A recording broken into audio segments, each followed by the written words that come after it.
What's good? This your girl Mac Breezer, aka the Candy Lady, baby. And catch me on this episode coming out hot Atlanta. You already know what it is. You know what? It comes upon a time where we must put away childish things and get on our grown woman. Get it? Yeah, he like them ladylike.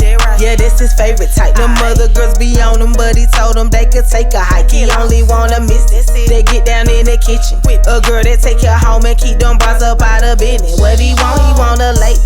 A what? A lady. A what? A lady. A what? A lady. Yeah, he like them ladylike. Yeah, this his favorite type. He like them ladylike. He like them lady like a lady. He like a rapper, get a little dapper, shine like a fairy, really razzle-dazzle. He like them poets, I make too much noise. Step on the scene and leaving the road. Wait, hold up, y'all looking so up. Gentlemen's up on the door when I show up. Y'all looking thirsty, that is what irks me. Salute and greet me with a curtsy. Them baddies, he didn't have to share. Them ratchets, they don't quite compare. Took the girl out the ghetto. Coming out hard, we're in the building today. Man, I got a very special guest in the building, man. I got the Candy Lady, baby, man. Matt Breezy in the building, man. Matt Breezy, what's going on, lady? What's happening? Thanks for having me. Long time, man. What's been up, man? Hey, man, so, you know, your girl is coming out of retirement. You know, I had retired back in 2015. And like late 2019, 2020, I started like pushing out little singles here and there. I dropped a little EP. But we coming back full throttle, Return of the Mac. Yes. I got unfinished business, and it's time to release some of these tracks that I've been working on. You get what I'm saying? And it's time. I'm ready. You know, I got a lot to say.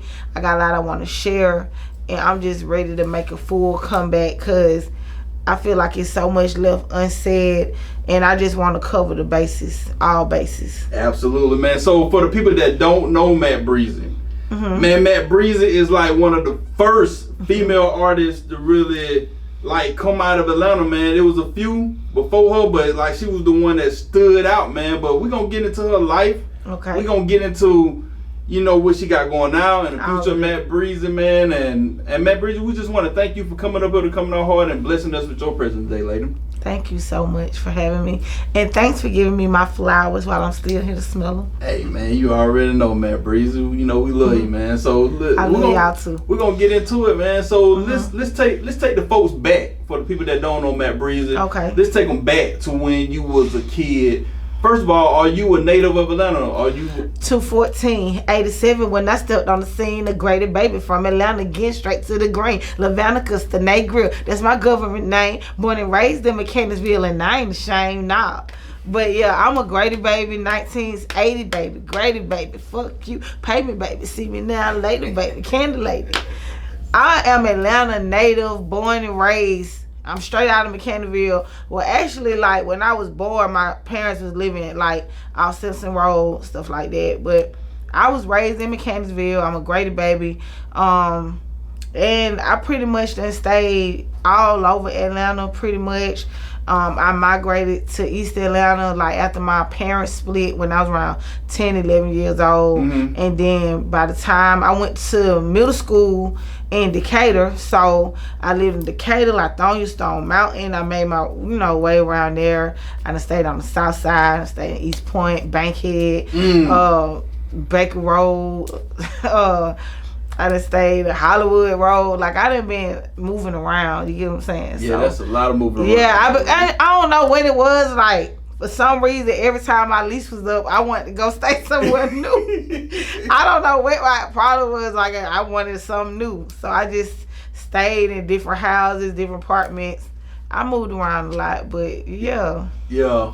Man, but you're originally from Mechanicsville Zone 3, man. Shout out to Mechanicsville Zone 3. Yeah, that's what my whole family, like, we all from Mechanicsville, my whole family. So, you know, I still work there to the day. A lot of people think I'm from the east side, you know, but I spent a lot of time on the east side, but I am from Zone 3.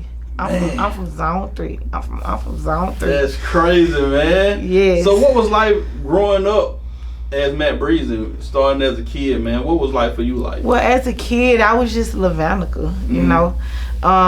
You know, that's who God created. So let's get into it. So Lavanica was just like, I was kind of reserved, but when it came to my talent and my gift, Mm-hmm.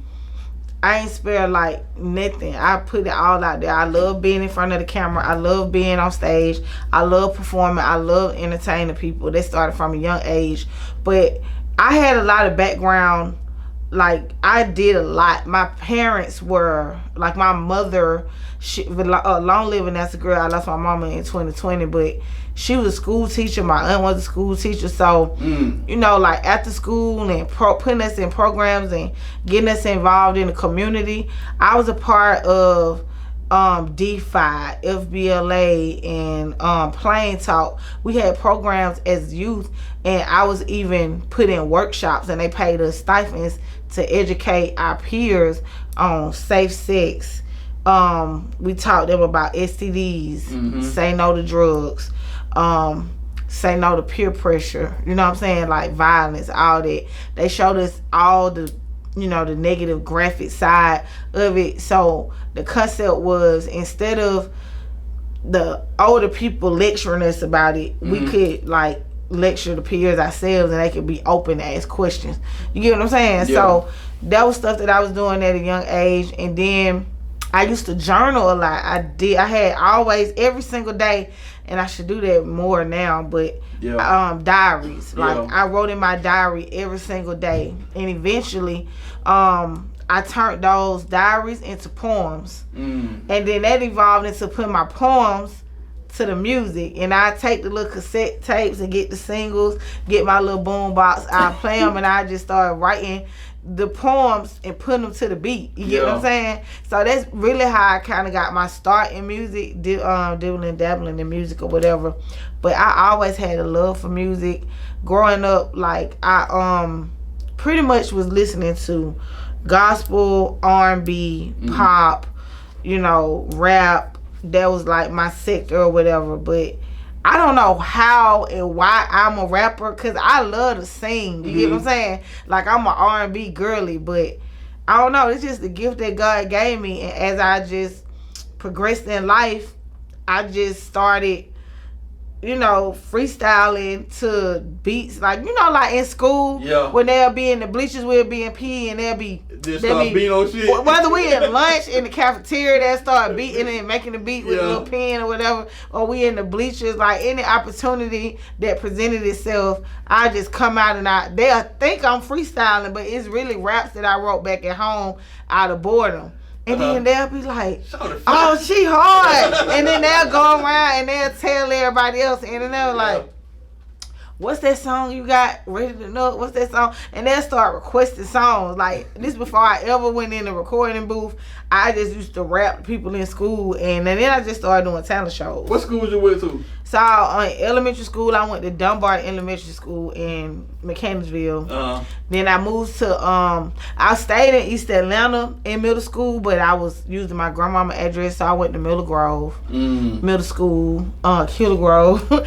And then I went to Redan High. I got kicked out of Redan, and I went to Southwest. And from Southwest, I was, at that point, I had a record deal, I had a career when I was in high school, and I was missing so many days that I just transferred over to a GED school, back to Mechanicsville. I went to a GED school in Mechanicsville, finished the courses, and then I was too young to take the test. I had to wait till I turned 18, and I was hitting the road and stuff like that. So I didn't end up getting my high school diploma until like 2008, and I'm class of 2005. But yeah, I never graduated, walked across, you know, like, and got a diploma, cap and gown. I never experienced that, but I do have my high school diploma because I did the courses, I took the test, but I did get to go to like 2 or 3 proms, of course, but that's just kind of like some background. So let me ask you this. So I know you mentioned the talent shows at the school. So what schools that you really ripped down the talent shows at? Redan.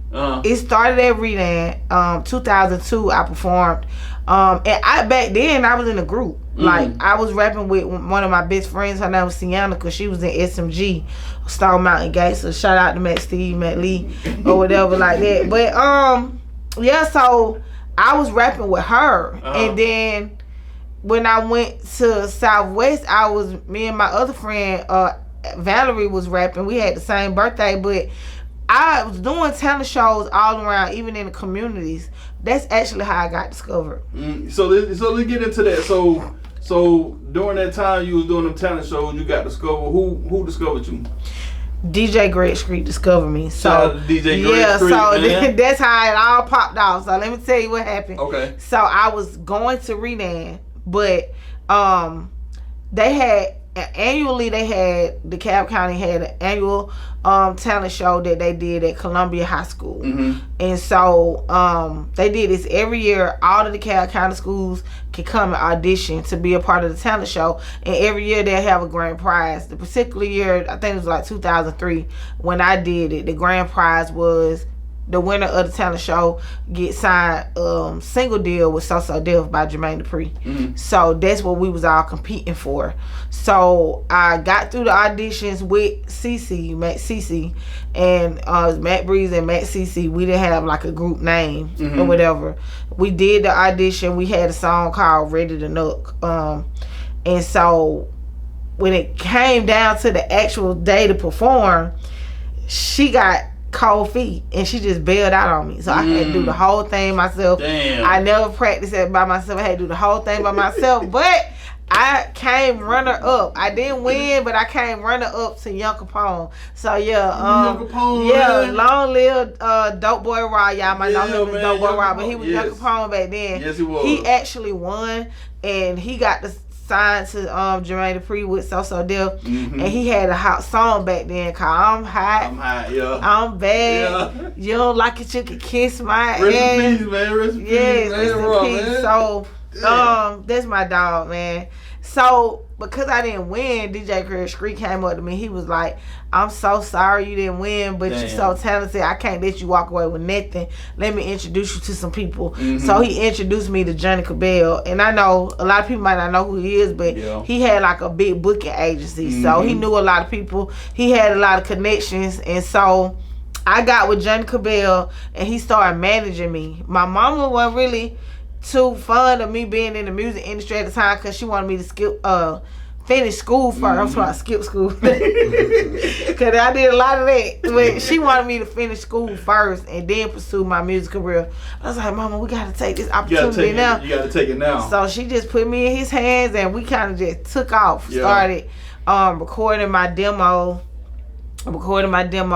at D Money Record Studio. I did 2 songs, Ready to Nook and a song called The owner, the CEO of the studio and the label of D Money Records heard my song and he was like, I want to sign this girl. So off rip, I got signed. He put me in the studio with Slick B, BRE. We started cooking up. Man. Yeah, we started cooking up. We recorded a whole mixtape. And then guess who hosts my mixtape? Who that? DJ Scream. Shout out to DJ Scream, man. DJ Scream hosted my mixtape. Everything started happening real fast. You know, this is back when Drama and Oomp Camp and all them had the mixtape game going crazy back in the day.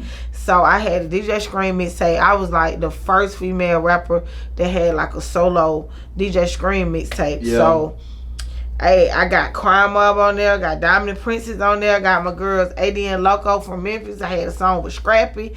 Like I had everybody, Trillville doing drops all on my mixtape. I had Maceo on there, like cause your name was Buzz. Yeah. So I had everybody, man. That was a hot mixtape, and we just got on the road and started promoting. Everything kind of took off quick. Became my single that went crazy because, as you know, like I came up in the crunk era. I know a lot of people know me from trap music, but I came up in the crunk era, and so I had this big song single that was all over all the southern regions on the radio. Greg Street world premiered it. He the one broke the record, and it was called these niggas that crump me up. These niggas that crump me up. These niggas that crump me up. You know what I'm saying? So that was that. Going crazy. I started headlining my own shows, getting paid for shows, getting paid for features, like touring with Scrappy, Crime. Like I had the same manager as Crime Mob, And he also was the booking agency for Scrappy and Trillville. Shawty He was managing Shawty Low. He had D4L, So he had Player Fly, he had Gangsta Boo on the road. Like we was all working. So shout out Johnny Cabell, man. We was doing our thing. So I mean, I just got the headline and opening up. So it kind of just took off, and then I end up. So let's get into it. So after you making all this noise in the city, man, you called El Gucci, man.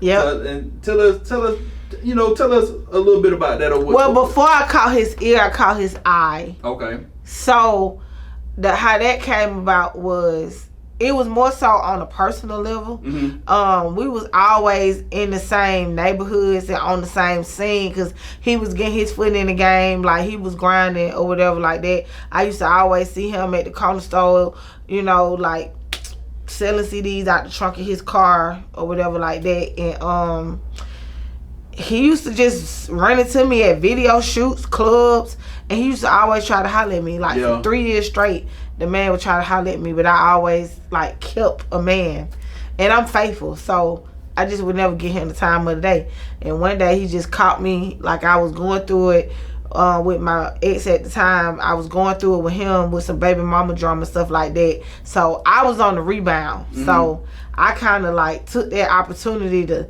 get with him to make my ex-boyfriend mad or whatever. Oh man, Bree. And he kind of took it and ran with it. He was like, "You my girl now." And woo. Then he wrote the song "Go Ahead" about me. And he came, pulled up on me in Mechanicsville at my auntie house, and he was like, "I wrote this song about you, want to hear it?" And so he pulled up in him, and he came, and I was like, so what you finna do with it? He was like, "I'm about to go to Patchwork and record it right now. You want to come?" I was like, "Yeah." So we went to Patchwork. It was back in 2005. We went to Patchwork. He recorded the song. And back then, a full song was 3/16 and a hook or a bridge or something like that or whatever. And he only had 2 verses. So when he was in there writing the 3rd verse, and he was like trying to brainstorm, he kind of got a little block. And he was like, "Damn, it'd be hard if I had like a female perspective," and he was going back and forth for himself. I was like, "Bro, you know this is what I do." Hey, this like, hello, this is what I do. Like, hello. He was like, "Oh shit, I forgot you rap." Cause I said, you know what I'm saying? We was on a personal tip for so long. Like, he was like, "Damn, I forgot you rap." Yeah, man, go get going in there, man. Like, so I did that. And that's when Go Ahead came about. Man, Breezy at Pimpin' Ain't Easy, nigga. You can leave me, cause I don't really need you, nigga. So we was happy with the song. I was excited. I called my manager, Johnny. I said, "I just did a song with Gucci. Come down here. Come. We at Patchwork. Come check it out." I called my best friend. I called Princess for Crime Mob. I told her, "Pull up. I just did a song with Gucci." Everybody came to the studio, and we was all just vibing. That song was a hit too, man, bro. Hold on, we gonna get to that. Okay, go ahead. So at the time, we ain't think nothing of it, but Big Cat was like, "Yeah, I need that record on the album." So I'm like, "I'm going on your album." So this Trap House, this is his very first album that came out, cause he had the Black Tea, he had Trap House, he had all that going. So I was like, "Okay, so I'm gonna be on the album," and then he was like, "You know what? I want to sign you. As a matter of fact, I want to sign you." And I'm like, "Oh, I'm already in a deal. I had D-Money Records deal." He was like, "What's it gonna take for me to get you out your deal?" And at the time, the CEO of the label, he had his hands tied into so many things, like with sports. I think he was like a sports agent and all kind of stuff. But Johnny was the one making all the moves, running stuff, and Johnny was just so consumed with booking. You know what I'm saying? He was like, didn't charge me nothing. He just let me out the contract because he didn't really know what to do with me. Johnny was making all the moves for me. You get what I'm saying? So he just let me out the contract. And then that's crazy right there, because a lot of times, man, you hard hell to get them goddamn contract, but shit. He just let me out. And so I signed to Gucci. He didn't even have a label at the time. He just created a joint venture through Big Cat Records, and it was called La Flare Entertainment. And so I signed that deal. No parents around, no nothing. Just I used my manager, lawyer, He looked over it, signed on the dotted line. I'm like, I'm doing this as a favor for my man. You know what I'm saying? Yeah. And so we just gonna work. That's what we doing. So we just started from there, and he introduced me to Zaytoven. He was like, this gonna be our in-house producer. This who we exclusively working with. And I recorded my first song, Matt Breezy, self-titled Matt Breezy, was Zay, and we've been cooking up ever since. I got like over 40 songs with Zay. Like, I did a whole mixtape called the HBIC with DJ P exclusives, where I got like almost 40 songs, you know, and I did like a double disc. So, I mean, it's just a lot. It was just like a whirlwind. Everything kind of happened fast. Yeah, man, cause that song really took off, and like and since then, well, like, you know how that song took off. Mm-hmm. At the time, that song wasn't being pushed. He had so many other big records off that album. Mm-hmm. He had So Icy. He had Trap House. He had a lot going on, but Gucci kept getting locked up. He got locked up. He was locked up when this album came out. So when he got locked up, I started like, damn, well, I'm on the label now. Like, what I'm gonna do till he come home? So I just took the song and I started giving it to all the DJs, taking it to all the clubs, giving it to everybody I know.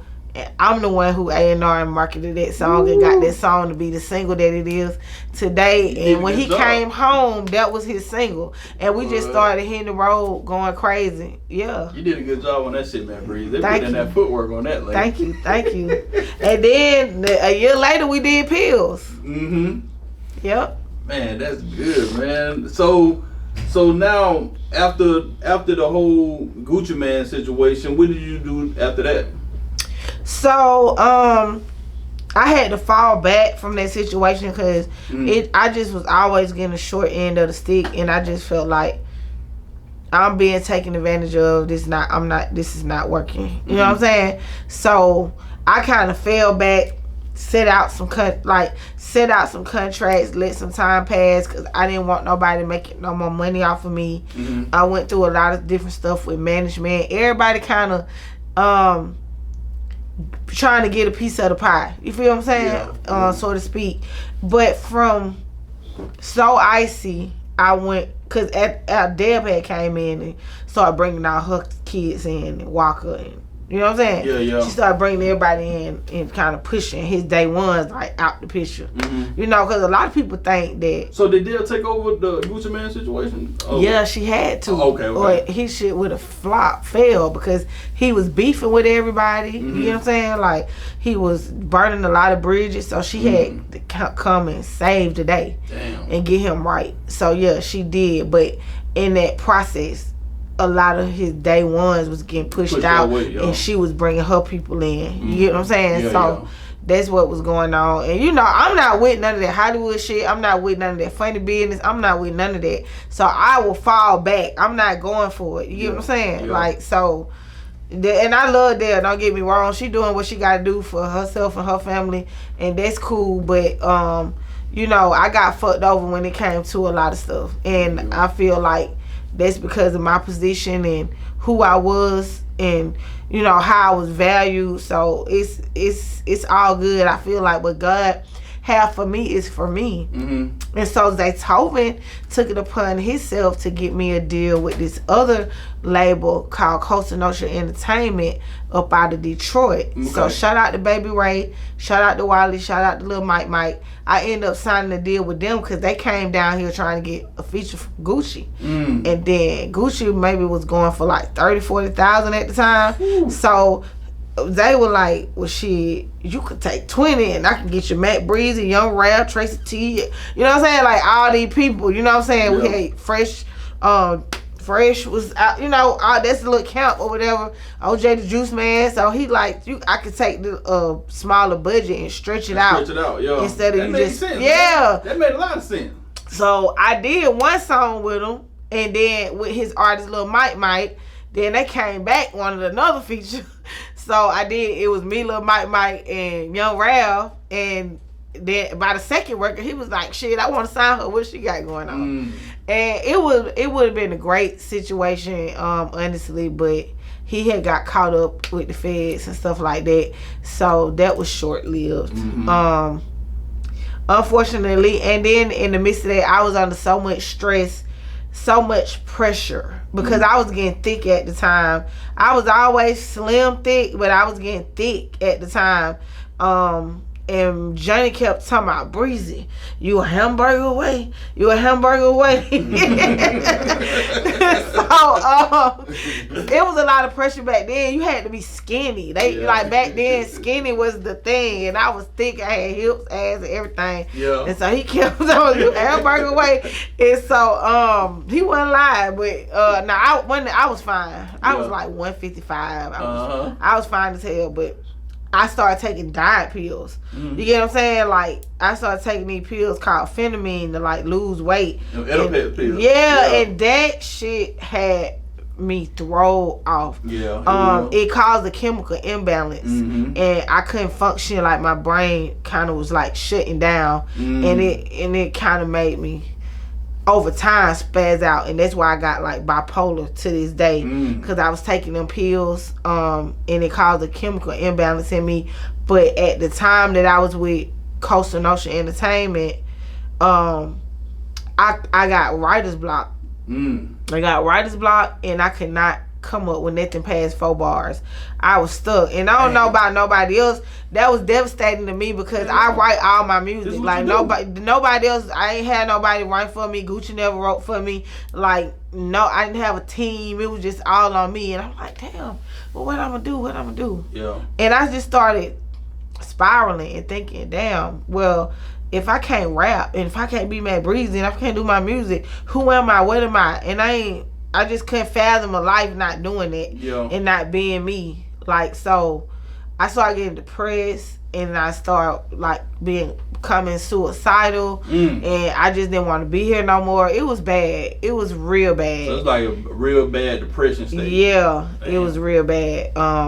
And so I was in that state for about 3 months. 3 months straight. And in the contract, I still got to perform. I got skinny as hell, and I was mad that I took the pills. I got skinny. I lost my ass. You know what I'm saying? Like, it was just a lot. And it was just like, I had all this pressure from the label. They booking me big old studio for me to go record in. And I'm like, I had old songs that I had worked on, that I was just under so much stress and pressure. Damn. And so I was like, it was a lot on me, and I just didn't want that. Everybody was, I'm her publicist, I'm her A&R, I'm her da-da-da-da. Like, these folks weren't doing like hardly nothing for real. Like, we knew each other, but they seen the dude had the bag, and he didn't really know how to spend it, what to spend on. He come to Atlanta, he don't know who's who, and everybody trying to like get their hands. Like Janet told me, you gotta let her out her management contract. She got artist development management contract. I'm like, everybody, they breaking off Johnny tens of thousands of dollars. These folks I'm doing her graphics. I'm doing her emails. I'm doing her, like, it was so much stress. I was so annoyed. I didn't know you was going through all that, man, Breezy. Yeah. Man. On top of like just being in shady deals while I'm going through, even with Gucci, like when I was with him, he was stealing my feature money. People would come through like to book me because he the label, and they'll pay him. He wouldn't give me my money, and I'll be in the studio working for free. Like, so I went through a lot of stuff on top of not ever getting paid for none of the songs that I did with him. So it was just a lot. Yeah, I was getting my show money, I was getting my feature money, but I haven't to this day received any residuals from those records or whatever. So did I sign another label after that? Who was it? Coastal Notion? No, then after that, I just went independent. I fired my management, and I just went independent and just started working independently on myself. Then that worked out great. You get what I'm saying? Cause you got your hands on everything. I still manage myself to this day. Wasn't having no other way. Ain't no confusion. Ain't no mess. I know everything that's going on. Ain't no backhanded. Like, ain't nobody getting over on me. I handle my own bookings, everything. So, I retired in 2015 because I had enough with the music industry, and it was becoming very demonic. You get what I'm saying? So I just didn't want no parts of it, you know, because I had God gave me these spiritual gifts where I could see stuff in the spiritual realm. And I was just like, this is too much. This is too much. So I just walked away and I never looked back. Like, I just became a housewife, got married, and then just cooked, clean, and be around my family, and I just lived that life. And I know they had to bring you some peace of mind. I was so happy. I was so happy. I was so happy. Because you had been through so much. Yes, I just could live a regular life. I stopped the nightlife. I stopped going to the club. Because, you know, when they come with that, everybody, Matt Breeze, and it's pulling. And so I just stopped going to nightlife. I stopped going to networking events, any kind of music-related events. I could. I stopped talking to people. I stopped calling people. I just went under a rock, and I was happy. You get what I'm saying? But, later on down the line, I did start feeling an emptiness, a void. You get what I'm saying? So I was like, damn, you know what?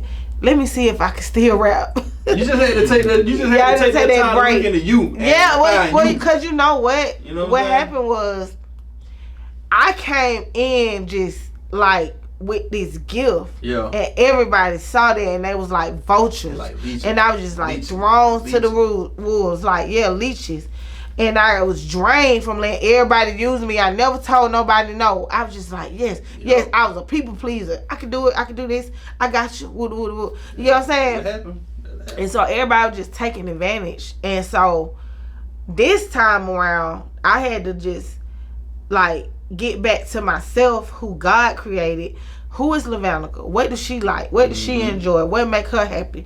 What she stand for? You get what I'm saying? And I had to learn myself all over again. And then like knowing yourself. Not what people expect of you, not what people want you to be, but just I could just be like, it's just me, God, and I just got close with God, and he I just started valuing other stuff. You get what I'm saying? Yeah. So it taught me a lot. I was able to find myself, know my worth. And I was like, you know what? I'm going to do this music again, but this time I'm going to let God use me. And I'm going to let God use me. And I stopped cussing in my new music. I don't have no cussing in it. I don't have no vulgar messages in my music. Like, it's really a reflection of who I am. Like, I'm mature. I've grown. You know what I'm saying? I outgrew a lot of stuff. So it's a reflection of who I am. It's not being fake. It's not a gimmick. And most people can't even tell. If I don't tell them, they won't even notice. You get what I'm saying? Because the music's still good. You still fight with it. Yeah. So now, you know, I'm at a place where I'm just ready to go ahead and release all this music that I've been sitting on, that I've been holding on to.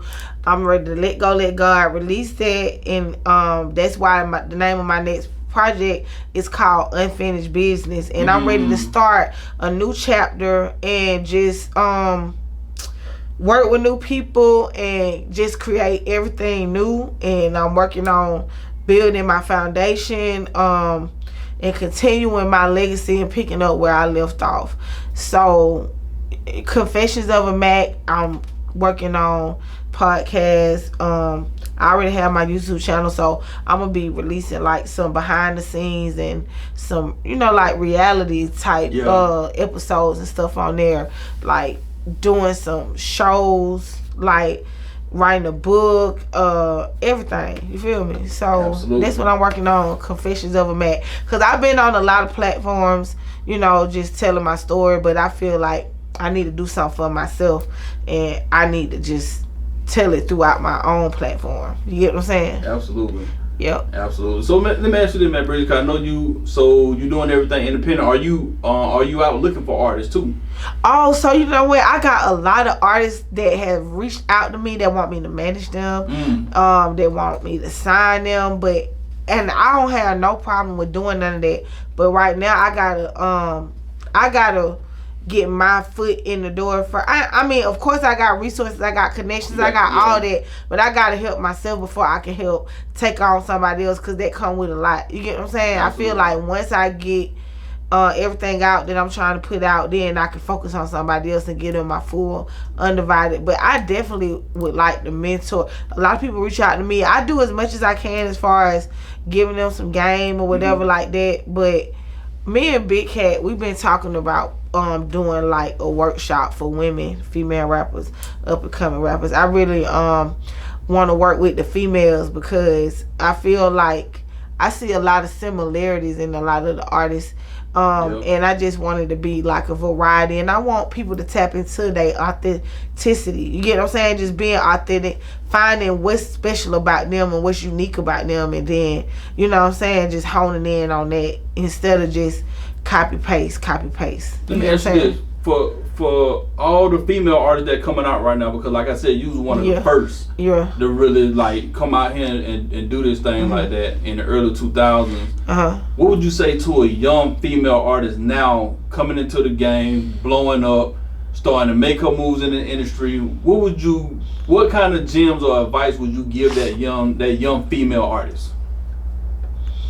First and foremost, if you haven't found God, find God. Talk to him, pray to him, you know what I'm saying, like tap in with the creator, because he'll give you guidance, he'll show you, you get what I'm saying. And also I would say learn the game. Do what you can in your spare time to educate yourself, read books, take courses, like educate yourself on the business so that you can know everything that come with the game, that you can learn about contracts, paperwork, and get you an entertainment lawyer, and just make sure that you do your due diligence so that nobody can take advantage of you and get over on you. Absolutely. An entertainment lawyer is important. Just finding your people, the people that support you. Like, a lot of people kind of get arrogant and get their egos in the way and stuff like that. I think it's important to stay in touch with your like fan base, your audience. Like, keep it personal with them. You get what I'm saying? Like, I do everything I can, like when it comes to my social media. I open every DM, I like comments, I respond back, and it makes people day. Like, these people that looked up to me their whole life, people that is inspired by me, and it like the smallest little thing, whether you like comment of theirs, whether you open up a message and respond back, like, you don't know how much of an impact that is, that you connecting with people. You get what I'm saying? Absolutely. Stopping and talking to people, like, you know, all of that.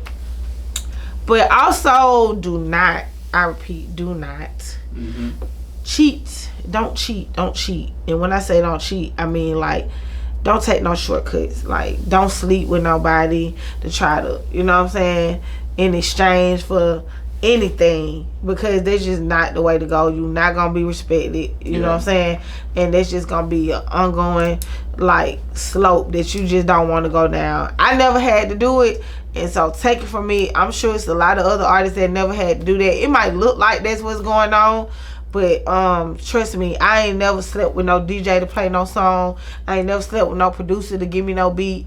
You know, any rappers that I dealt with, it was because I chose them, but it wasn't for no feature, it wasn't for none of that. You get what I'm saying? So self-respect, you know, carry yourself as a woman, you know, just make people respect you at the end of the day, and be about your business. And I say, when you booking people for like videographers, anything that you booking the service for, get you a contract. Cause these folks, you know, we in Atlanta, the home of the scammers. They got so much game and so many con artists out here. Make them put that stuff on paper and in writing. You know what I'm saying? So just in case they don't follow up and do their part, and they end of the bargain, if you got to sue them or if you got something to hold them accountable, make sure you do that, because these people got so much game and they try to take advantage of people. Absolutely. You get what I'm saying? I could go on and on and on, but that's just a couple of things. So, man, before we get out of here, let these people know what you got coming out now that they need to be on the lookout for, and also give them like your social media handles or how they. Okay, so check out my new single, Ladylike. Okay.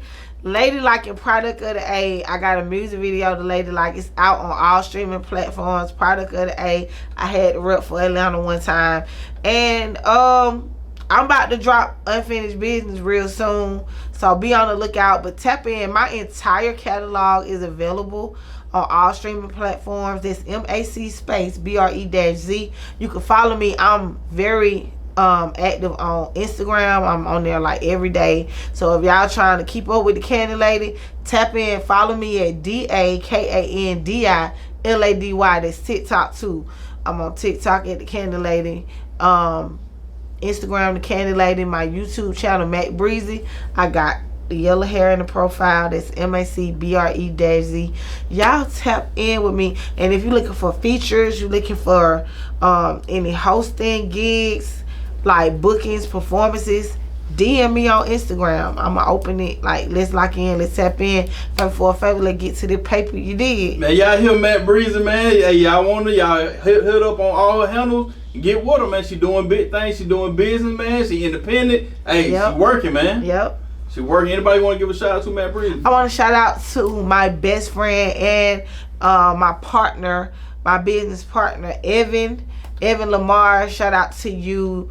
He been holding me down, you know what I'm saying? I probably wouldn't be here for real if it weren't for that man. He be holding me down. So shout out to Evan, man. And shout out to my husband, Migo Having. You know what I'm saying? He just been with me every step of the way, being my rock, staying solid. You get what I'm saying? Supporting me and, you know, financially, spiritually, emotionally, all of that. So shout out to Migo Having. Y'all check out his music. And shout out to Coming Out Hard in Atlanta, man. You know what I'm saying? Appreciate that. We doing the damn thing. Thanks for having me. You get what I'm saying? So, Matt Breezy, look, we know your impact in the industry. Okay. And we want to say thank you, lady, for everything that you've done in this industry. For everybody that's been watching you over the years, man, we really appreciate you. And this is from me and Slim. Thank you. Coming Out Hard in Atlanta, my favorite. Man. Thank you so much. Hey, man, listen. It's the return of the Mac. Tell a friend to tell a friend. It's the Candy Lady, baby. Tap in. Slim, you got something to say to Matt Breezy before we dip out, man? Good, man. Keep going, keep hustling. We with you 100%. Thank you. Man, that's the move, Matt Breezy. Hey, Matt Breezy, we thank you. We really appreciate you for coming through, coming out hard, blessing us with your presence, and sharing some insight, and especially giving all that advice to them young female artists that's coming up in this game, because y'all taking over the game. And like I said, you was one of the first ones. So, hey, man, it's only right to have you in here, man. So, we really appreciate it, lady. Yes, thank you for having me. Thank you. It's the Candy Lady, baby. Candy Lady, baby.